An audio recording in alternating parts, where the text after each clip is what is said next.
Good evening, everyone. My name is E.R. Anderson. I'm the executive director of Charis Circle. Charis Circle is a nonprofit programming arm of Charis Books, and Charis Books is the South's oldest independent feminist bookstore. We are so excited to welcome the one and only Julia Cameron to be here in conversation with her longtime editor and friend, Joel Fotinos, for a discussion of Living the Artist's Way, an intuitive path to greater creativity. In her internationally best-selling book, The Artist's Way, which I have my copy right here, it's much love from 1992, Julia Cameron shared with her millions of readers the three main tools needed to unlock creativity. Now, in her revolutionary new book, Living the Artist's Way, Cameron finally reveals the vital fourth Artist's Way tool that she relies upon daily to find creative inspiration: writing for guidance. So, Julia Cameron has been hailed by the New York Times as the Queen of Change. She is credited with starting a movement in 1992 that has brought creativity into the mainstream conversation, in the arts, in business, and in everyday life. She is the best-selling author of more than 40 books, fiction and nonfiction, a poet, songwriter, filmmaker, and playwright, commonly referred to as the godmother or high priestess of creativity. Her tools are based in practice, not theory, and she considers herself the floor sample of her own toolkit. The Artist's Way has been translated into 40 languages and sold over 5 million copies to date. And she is joined by her longtime friend and editor, Joel Fotinos, who has been a publishing professional for many years, as well as a minister and author. After 21 years as a vice president and publisher at Penguin Random House, Joel joined Macmillan to start a new Mind, Body, Spirit imprint called St. Martin's Essentials. He and Julia have worked together for 26 years so far and hope to for many more years to come. So we know that we already have so many fans in the house. Y'all have been really excited in the chat, which I love. Thank you so much. If you are just joining us and you want to shout out where you're watching from or when you first encountered The Artist's Way, you can do that. But we want to let you know that you can ask questions. And the way to ask questions on this platform is there's a little question icon on the far right-hand side of your screen, and you'll click that to add a question. If you see a question that you like that's very similar to the question you might have asked, just upvote that question as opposed to asking a redundant question. We want to make sure that we really have time to get to as many questions as possible. And we will, try to get in as many different kinds of conversations as possible. If you do ask a question in the chat by accident, don't worry. I will put them over into the Q&A queue so that your question is not lost and you don't have to repeat yourself. I think that is it. So I am going to get out of the way because I personally am very excited to hear this conversation between the two of you. So thank you so much for being here. Julia, your work has been an inspiration to countless people that I know in my personal life and millions more around the world. So welcome to you both. Thank you so much. Thank you, ER. It's good to be here. Hi, Joel. It's good to see you. Hi, Julia. It's good to see you as well. And this is I'm still learning this new platform. There's a lot of people here in the chat, Julia, saying how much The Artist's Way has changed their life, and many people have been doing it for many years. So you have a lot of friends here in the chat room. Well, that's lovely. I've been doing The Artist's Way for close to 40 years now. And the tool that we're going to be talking about tonight is a tool I've used for 30 years. And I feel like it's a revolutionary tool. It was first introduced in the original Artist's Way in 1992. I paused in the prose of the book and said, you may want to ask for guidance. And then I said, what I do is I put LJ for little Julie. And then I ask a question. What should I do about X? And then I listen for an answer. And I find that I do hear an answer. And so I said to my readers, try it. I think you will be surprised and delighted. And that was in 1992. And I haven't mentioned guidance since, although I've used it virtually every day. So we should probably talk about what is guidance. Yeah, well, before we do that, Julia, let me just say congratulations. This book is off to a really fast start. And already the people who have talked about it are already loving it. So that's such great news. And it's just on sale. So it's been on sale for a few days. And I know ER is going to come back at the end of the time to talk about how to order a copy, which is great. And I want to just remind people, let's see, which way is right on here? This way, I guess. If you look at the far right of your screen, you'll see there's a little box with a question mark in it. That's where you can put a question. And I've got questions for Julia, but I know you do too. And we'll try to get to as many questions as we can. I'm going to be the questionnaire person, so we'll get to as many as we can. So Julia, why don't we just start, since this is just out and it's new and it's wonderful. I love it so much. Why this book now? How did it come through you at this point in time? Well, as I said, I've been using guidance for 30 years. I've been asking, what should I do about X? And then I've been listening and writing down what I heard. And it finally occurred to me, maybe it's time that you talk about what is guidance. It's been 30 years and you've been keeping it a secret. So I found myself wanting to write a book of guidance that would convince people. I hoped it would convince people to try using guidance themselves. So what is guidance? I think it's wisdom that comes to us from what seems to be a higher source. I've tried for years to get guidance to tell me who it is. You know, here I am asking for guidance and listening and writing down guidance, but I don't know who I'm talking to. I have a friend, a writer named Jacob Nordby, who says, well, of course, they're angels.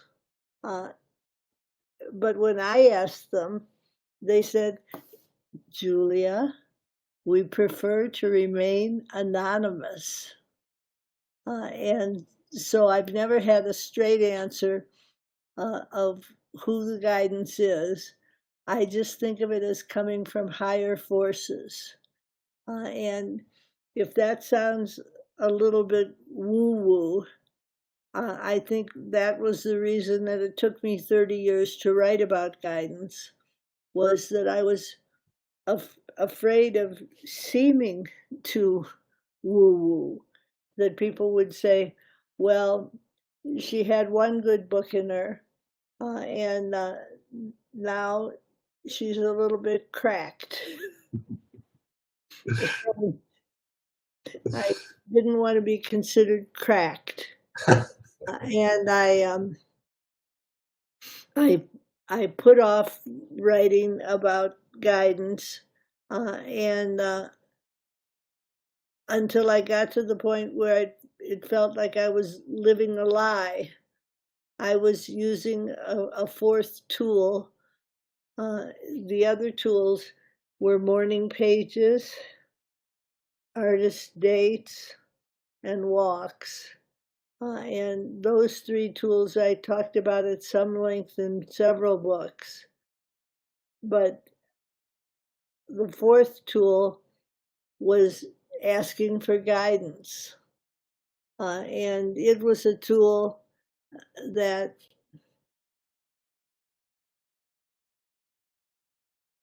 I felt could help people as a sort of undergirding of the other three tools. So, Joel, Yeah. you have something? Well, yeah. So, and you said that it's been in secret, but it's like been a secret at hiding in plain sight, because I was going through some of your other books and you mentioned guidance kind of, you'll just kind of mention it, say, my guidance told me such and such, and then keep going. And it's great that this tool that you use, and anybody who knows you knows that you talk about the guidance that you get a lot. So it's great that it's available to people. And I know that you consider this like the fourth kind of core tool.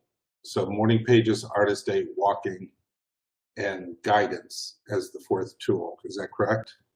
That's absolutely correct. So let's get into the nitty gritty of guidance, because people will have questions about it. First nitty gritty question: how is guidance different from morning pages? Aha. Well, morning pages are 3 pages of longhand morning writing about absolutely anything. You find yourself saying, this is what I like. This is what I don't like. This is what I want more of. This is what I want less of. And it's as if you're sort of sending a telegram to the universe stating your coordinates. And guidance comes to us through morning pages, but it's seldom as direct and specific as the guidance that comes to us from directly asking for guidance. So it has a different tone. I think morning pages tend to feel meandering and a little bit like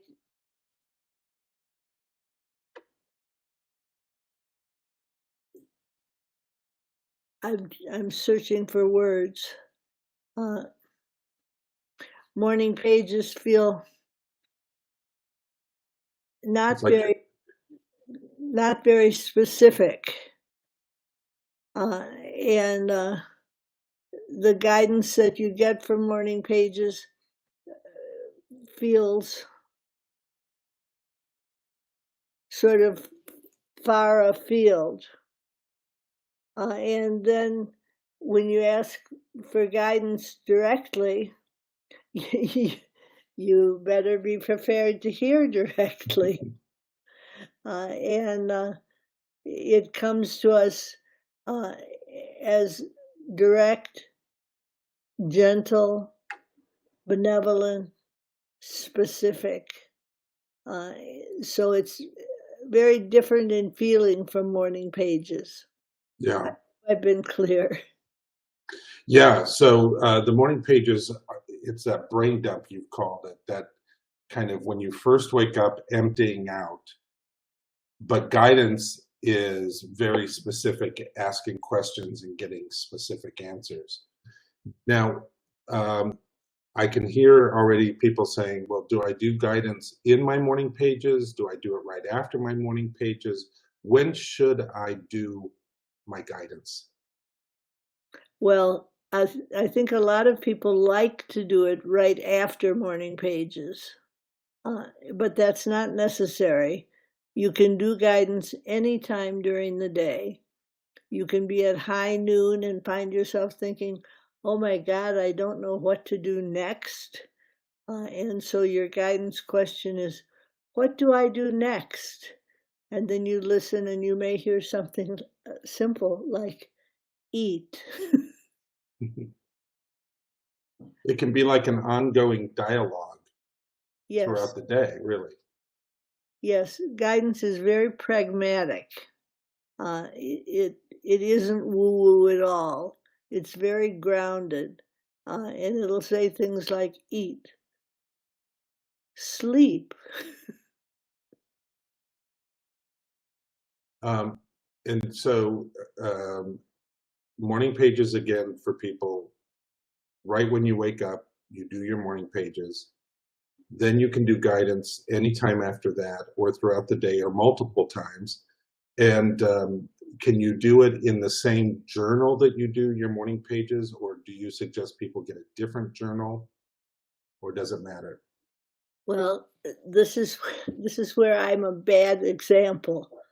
I think that in a perfect world, it happens in a different journal. So you have a journal of just plain guidance. But I don't do it that way. I write my morning pages, and then I write my guidance right in my morning pages, which sort of gives me a context for what I asked for guidance about.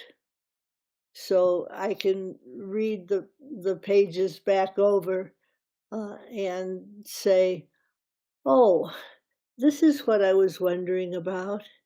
And I asked a question, and this is what they said. I actually use the same journal too as my morning pages because I love my journal that I use. And so it's my favorite journals. Julia, there's a question when somebody says, as a writer, I have so many projects I'd like to do, too many. How do you recommend to proceed if guidance tells you to one day work on one thing and the next day work on another? Well, I would try being obedient to guidance.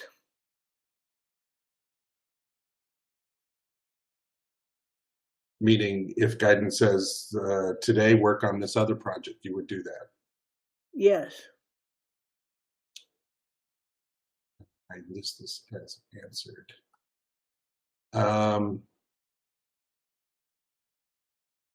There we go. Now, when you talk about, guidance tells you sleep or eat, you can literally ask guidance for anything, because I think people are going to think that they should ask guidance about just the big life questions. What's my purpose? What am I doing here? But you say that guidance can be about anything, even very kind of mundane day-to-day stuff, small things even, as well as large. Well, guidance can be about anything from romance to finance. Oh, that's a good line. And I will give an example. 45 years ago, I got divorced from my first husband, whom I was still in love with and didn't want to get divorced from, but felt I had to. He had had an affair. So it's 45 years later, and I find myself thinking about him fondly, thinking about him with love. And then I found myself saying, Julia, isn't that a little bit codependent of you? 45 years later, don't you think you could be over it? So I went to guidance and said, what should I do about still loving Marty? That was his name. I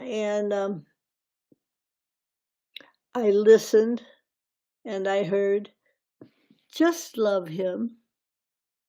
And I said, but 45 years is an awfully long time to just love him. And guidance said, love is eternal. So I found myself dropping the rock no longer being embarrassed that I still had warm feelings. I found myself saying, oh, it's all right. And one of the things that I want to talk about guidance is that a lot of times when you ask for guidance on a subject that seems prickly to you, you will hear back from guidance, all is well. And you'll think, are you out of your damn mind? How can you say all is well? And the guidance will repeat itself and say, all is well. And you find yourself thinking over your dead body a little skeptically, well,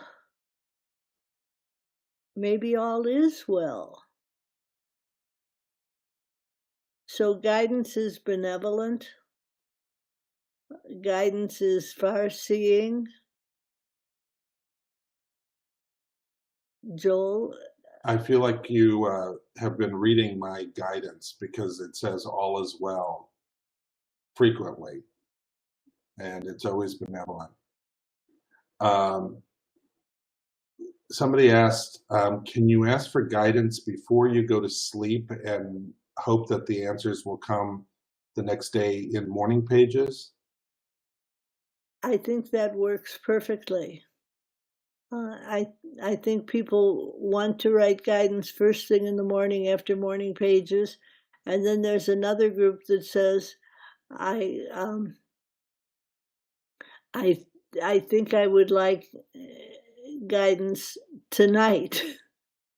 And you ask a question, and you hope you get an answer in morning pages, and you frequently do. But you also may get an answer before morning pages. That when you ask for guidance at night, you get guidance at night. And do you sometimes, this is a question, hi Julia, do you always hear guidance as a voice, or do you feel it comes to you in other forms as well? I think I usually hear it as words forming in my consciousness, almost like taking dictation. And when you ask if guidance can come to you in other forms as well, I think the book that I'm talking about specifically is about written guidance. And it's important to write your question out and then write out what you hear. Because what happens is that you then find yourself saying, oh, guidance said X, and it was telling me the truth. And I think it's important that we write the answers out, because otherwise we can just be sort of vague and say, I asked for guidance and I got some guidance. Right. But we don't write down what the guidance was. I have had where I've written down guidance and then later in the day somebody will say something and it was almost exactly what was in the guidance, and I think, oh, there's a synchronicity. So it feels like everything starts working together. Do you agree with that? That sounds accurate. Now here's a question, Julia. Are there false guidance voices? For example, I know many folks, including myself, struggle with pretty mean or cruel inner voices. Oops, it just moved. How do you know if you are listening to guidance or a critic, inner critic, or something else? I think it comes down to the question of tone. I think guidance has a kindly tone, a gentle tone, a benevolent tone, above all, an optimistic tone. And I think if you're listening to a critic, the critic may be saying harsh things. Right. When you detect a harsh or punitive voice, you can know, oh, that's not guidance. That's my inner critic, and I should say I have an inner critic. I've had him for 55 years, all the time since I've been a writer, and his name is Nigel. And Nigel will say things like, "Oh, Julia, you're boring," or "Oh, Julia, you're repetitive." And when I listen to Nigel, I get discouraged. And when I listen to guidance, I get encouraged. I've been in one of my Artist Way groups, people have been starting to use guidance, and what they found is the first couple days they were getting used to it, but as they practiced it, they were able to hear more. What would you say to somebody who says, I've been asking questions and I don't hear anything as an answer? I would say it takes practice, and that the voice of guidance is sometimes subtle, and you shouldn't be expecting to hear a booming voice or a voice that's directly articulate. But what you will hear is all is well. And I think that as you practice guidance, you will increasingly come to believe all is well. Yeah. I need to say that this book does a great job guiding people through 6 weeks of learning to do guidance, learning to trust guidance, and then beginning to use it as an ongoing tool in their lives. I mean, this book is just really very friendly training in learning to use guidance. To that end, we have a question here that says, how many different ways can we ask for guidance? For example, do we ask, what should I do next? Or what should I work on? Or are there other ways of asking for guidance? I think that question answers itself. That what do I do next? What should I work on are valid questions. And that sometimes you'll come across a valid way to ask a question that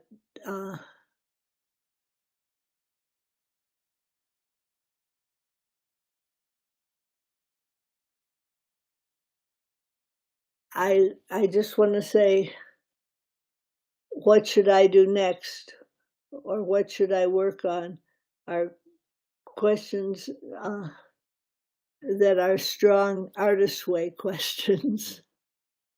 And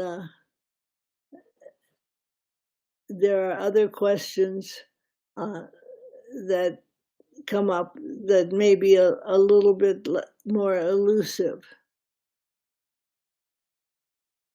They may take more questioning, more time to really trust an answer. Maybe sometimes people don't want to hear the answer that comes through as well.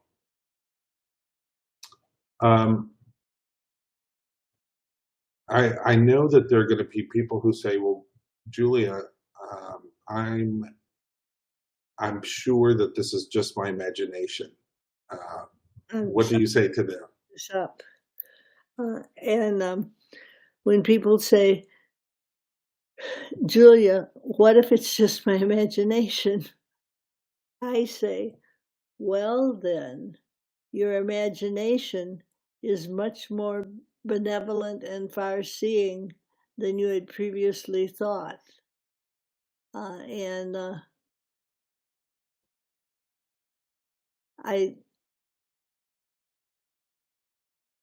I think the question, what if it's my imagination, is a good question to take to guidance. And to say to guidance, what if it's just my imagination? And then listen to hear guidance response. That's nice. Somebody said to me that they felt like guidance, they said if we use 10% of our brain power, they felt guidance was the 90% answering the 10. And I thought that was a nice way for that person to think about it. Here's a question. In the new book, you often reference guidance saying all is well, which reminds me of Julian of Norwich. All shall be well, and all shall be well, and all manner of things shall be well. There are many helpful quotes, and many helpful quotes throughout your books. Do you often hear guidance in the voices of others?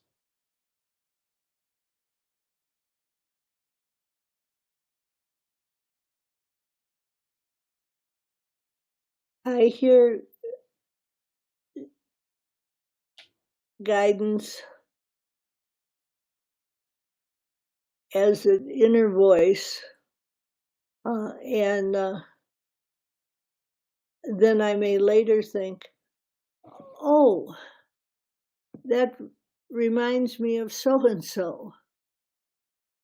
But I don't tend to hear guidance saying things like, well, Julia, as Henry Miller said, take an interest in life. I would hear guidance saying things like, Julia, take an interest in life.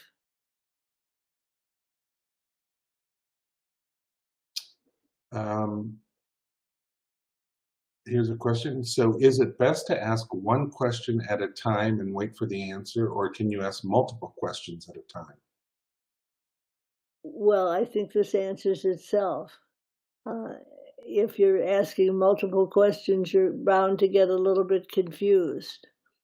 So I think it's best to ask one question at a time, listen for an answer, then go on to another question and listen for an answer. Somebody asked if you could share at least one of the tips about guidance that's in the 6-week program in the book.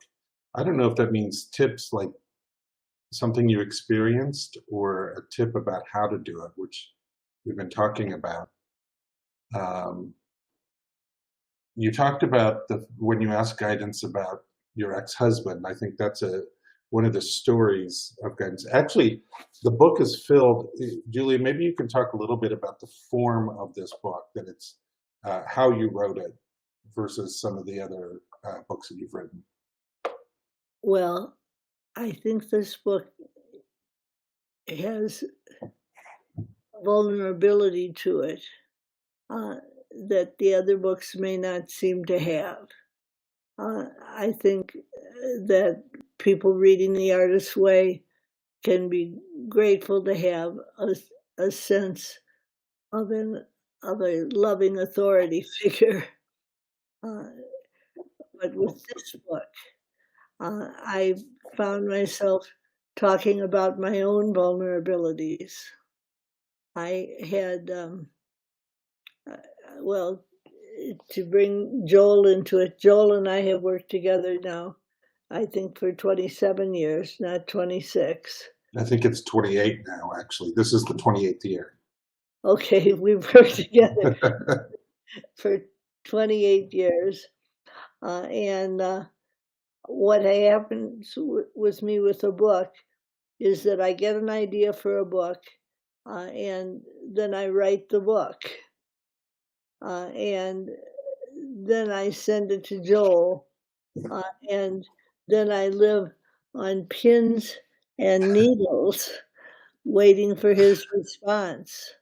And with this book, I was asking about another book I had written on prayer, and I said, well, what will he think of it? And the answer was, this book will be received with open arms. And I thought, That sounds a little bit too good to be true. And I doubted my guidance. And I thought, I just will wait till I hear from the horse's mouth. I'm the And horse. so, Joel, Yes, I'm the horse in that story. One of the things I was thinking though, Julie, is that you write this book in almost like a diary format. I mean, it is very, very personal, and as you read through it, I think one thing that's so great is that people see a real peek inside how guidance is really woven into your daily life, and that you ask and are in dialogue with guidance all day, but also a lot of your friends will write or call you and say that they did guidance as well. So it really shows a life of following guidance, kind of diaristic. Would you agree with that? I would agree. I think the book is a diary. I think people will get to know my dog, and I think people will get to know my doubts and insecurities. And I worried about that. I thought, well, shouldn't I be more all-knowing? But the answer was, no, admit that you have doubts. That was what guidance said. Guidance told me to doubt is human nature. Yeah. And so then I wrote about doubt. I think that's going to help people so much to see that even now, after you've written all these books, that you still have your own process, and that guidance is really the tool that helps you with that and can now help them as they learn how. I'm just noticing we have 22 more minutes, Julianne, so I'm going to get to a bunch more questions. Has guidance ever given you an answer that you didn't want to hear? Yes. But in retrospect, it was kind. I feel like guidance is always, in the long view, benevolent. But talking about publishing again, I asked if my British publisher was going to like a book. And the answer came back, yes, he will like the book, and he will offer you a very modest advance. And I thought, I don't want to hear that. I want to hear he'll offer you a windfall. And but the guidance was firm. He will offer you a modest advance, and you will be glad to take it. And that's what ended up happening. Yeah. Sometimes guidance can say things that might feel a little sensitive, but it's telling it to you with love and benevolence. This question is, has guidance ever said anything negative? Well, the example that I just gave was one where I felt the guidance was negative, but it was actually positive. And I don't think that guidance says things that are negative. I think it says things that we may interpret as negative. At least at first. Let me get to some of these other questions that are not about guidance per se. Julia, do you have any suggestions on what to do with your old morning pages journals? My house needs more space for all of these notebooks. Well, I used to save mine, and I had row upon row of journals, and I thought, if I ever write a memoir, I'm going to need these to go back to. And then I was assigned by Joel, oh, there you are, floor sample, to write a memoir, floor sample. And I never once went back and looked at the morning pages journals. So what I concluded is that you can burn them, shred them, mutilate them, bury them, toss them, or save them. It's up to you. I bought a commercial shredder to handle mine, actually, because I was horrified with the idea that people would read them if something happened to me. Next is, have you experienced a writing slump for an extended period? To overcome a major writing slump, what has been helpful for you, or what advice would you give for that? Well, this book has lots of advice. Yes, for that. The Artist's Way would be very helpful with a writer's slump. But I also wrote a book last year called Write for Life. Told you have all these books right by your side. I have, oh, you can't see it right there. I have every book you've written right next to me. Aha. Well, in Write for Life, I have stratagems, and I'm writing a book right now called Blasting Through Blocks, and it talks about what to do if you feel you're blocked. And there are various stratagems that you can use. And the primary stratagem is to please do the Artist's Way tools. Please do morning pages. It's impossible to keep writing morning pages without having a breakthrough. So do morning pages, do an artist date, so you become a little bit lighthearted, and you're not taking your writer's block as the end of the world. And I would say this is a good question to take to guidance. Yeah. And it's so interesting to me, Julia, how a lot of times people will have blocks. And I've heard you just in past events say, are you doing your artist dates? And they'll say no. So maybe can you just talk about the artist dates and the role of play? Well, I think a lot of times we become very serious about our creativity, and we want to work on it, and we want to have a world of discipline.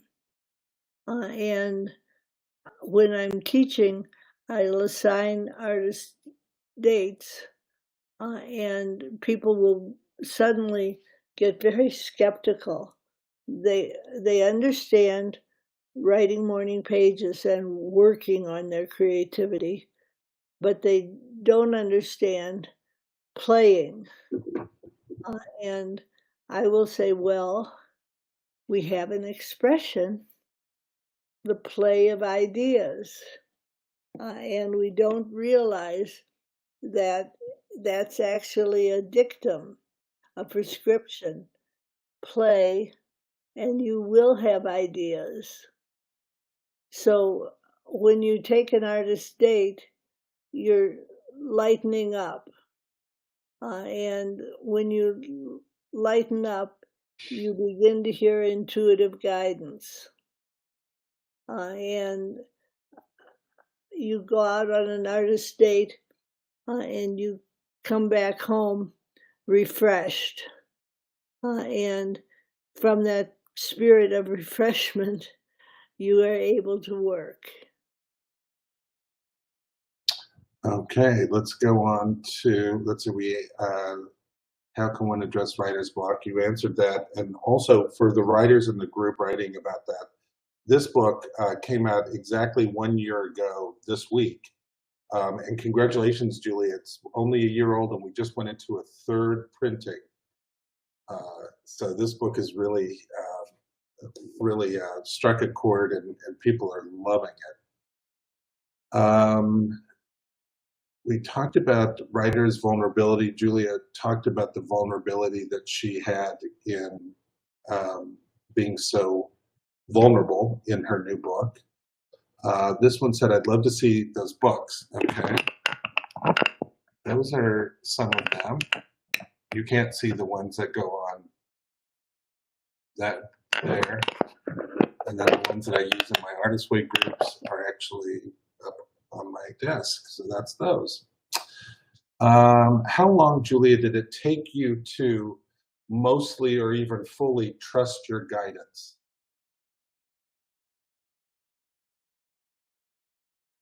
Well, I want to say that I mostly trust my guidance. I don't fully trust guidance. And when I don't trust guidance, it's because it tells me something that strikes me as too good to be true. And I don't want to be gullible. And I don't want to be naive. And I don't want to be foolish.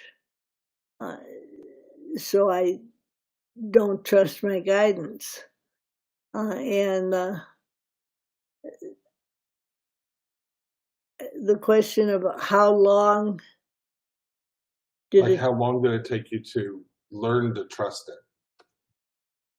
Well, I started learning to trust it right away when I started using it. And I think that that's something that people who read the book will find. It's a 6-week course, and 6 weeks is plenty of time to start trusting. Yeah. I think once they start writing down the guidance, you can feel that the truth behind it. Julia, this person writes, during morning pages, I sometimes fall into the trap of editing myself, avoiding the too personal in case someone ends up reading these things. How do you counteract that when writing morning pages?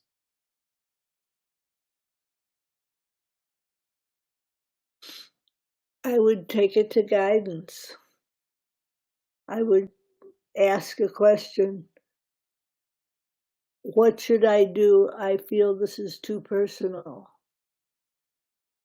And then listen for a response. And I think most probably the response would be, it is not too personal. It is universal. Yeah. This question is perfectly timed because I can say, does she have any plans to teach in the near future in person? If you go to juliacameronlive.com and then you click on events, it lists all the events that she has. And she does do in-person events. So you can always find it right there listed. I also want to say, for those of you who are really interested in the Artist Way and Julia, or maybe even want a fun artist date, if you go to juliacameronlive.com and then click on Julia's Art, there will be, there's movies, there's poems, there's songs, there's musicals, there's all this amazing stuff that Julia has put up there, all for free. And if you just spend if you spend an hour or 2 or 3, it's such a fun, delightful artist date that's available for you right on our website, juliacameronlive.com. Okay. We've talked about, do you keep your morning pages or throw them away? We answered that question. You throw yours away. Okay. I'm a fan of so many of your books and notice that they are often 6-week programs. What makes 6 weeks a good period of time for focusing on something? That's a good question. Well, I have the Artist's Way was a 12-week course, and it was thorough and exhaustive, and people felt like they had trekked the Himalayas when they had and then I found that 6 weeks was a point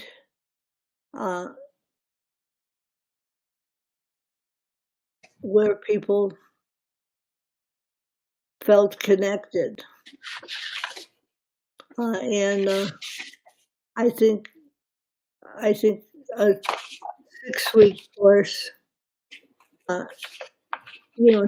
Trust me, if I felt I needed to do another 12-week course, I would. But I think that the 6-week courses are enticing to people. It's not such a major commitment of time, and I think that they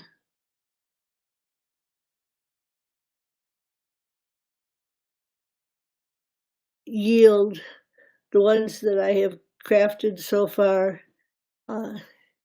yield a result in 6 weeks. I would also add that your 6-week courses are very specific topics. And so you really can immerse in 6 weeks a very specific topic, and then you can move on to the next one, et cetera. You do have some other 12-week classes or courses, programs that I'll mention. Finding Water, Walking in This World, Vein of Gold, It's Never Too Late to Begin Again, and The Prosperous Heart, I think are all 12-week programs. So she has some of both. Julia, I saw that you have poems on your website. What is your advice for writing poems? Write them. Write them. And again, this is a question I would take to guidance. What is your advice of writing poems? And then listen.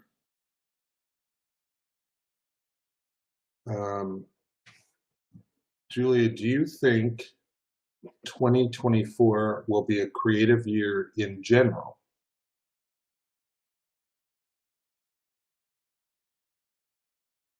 Well, I'm hoping it will be.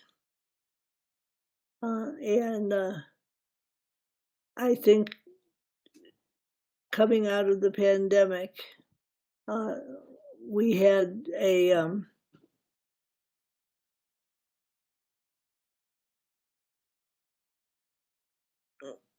an explosion of creativity, that people were in the pandemic and they were sort of forced back onto their own haunches and forced to ask, well, there must be something more. And a lot of people began to follow a spiritual path. And I think following a spiritual path brings you to creativity. So I'm hoping that in 2024, we are all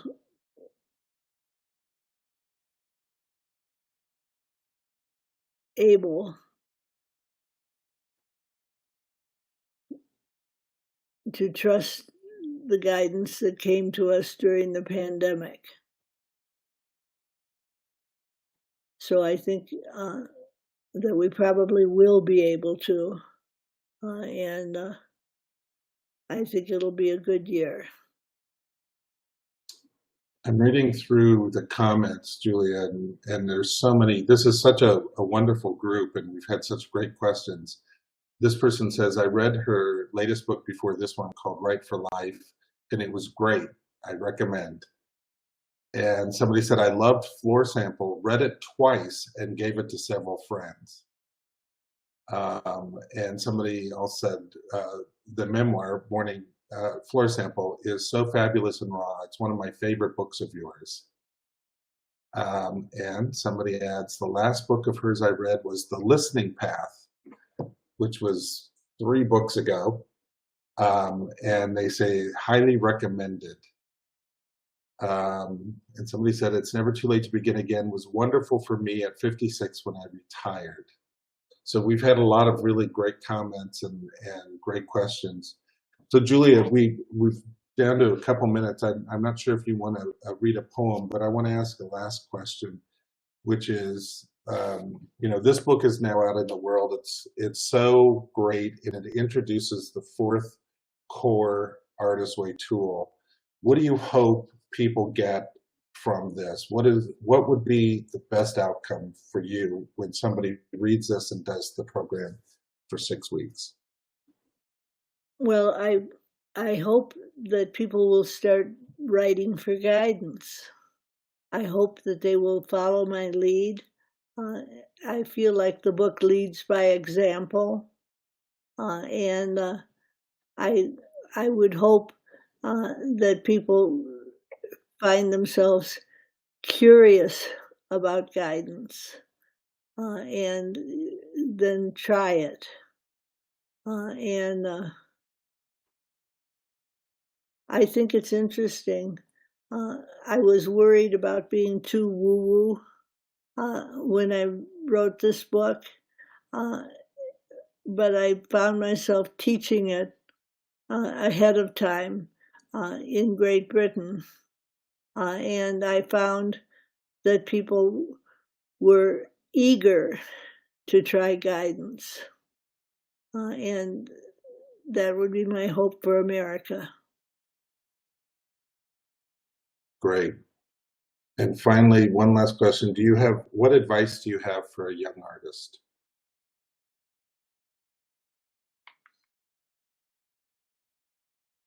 Well, I want to say I wrote a whole book about that. Yes, you did. I was just thinking that.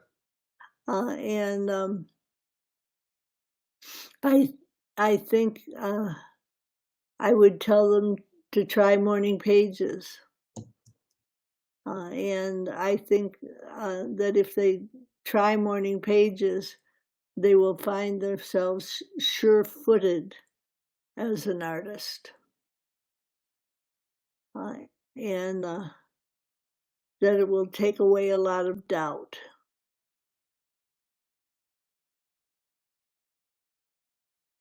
I'm just noticing here, it's called Letters to a Young Artist. I'm sure you can order a copy from this wonderful bookstore. And it can be for all people. It's really fantastic. Julia, did you have any closing words before we invite ER back in the room? Well, I want to read a poem.